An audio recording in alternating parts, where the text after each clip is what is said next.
करती है। भाई फेंक दाना लोढ़ा गुस्सा कम कर थोड़ा चूड़ी फूट जाई रंग छूट जाए तमन्ना रूठ जाए तोहरा राजा जी के दिलावा टूट जाई तोहरा राजा जी के दिलावा टूट जाए तोहरा पिया जी के दिलावा टूट जाई तोहरा राजा जी के दिलावा टूट जाए हमारा गमो नहीं गमो नहीं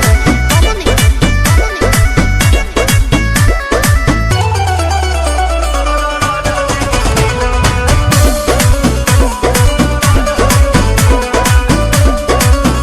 खिसियालू कहे रिसियालू कहे गरम आलू तो फेंक देलू आलू कहे दारू चालू तो बोलो ना जानू कहे हमसे भइल बाटे भारी धोखा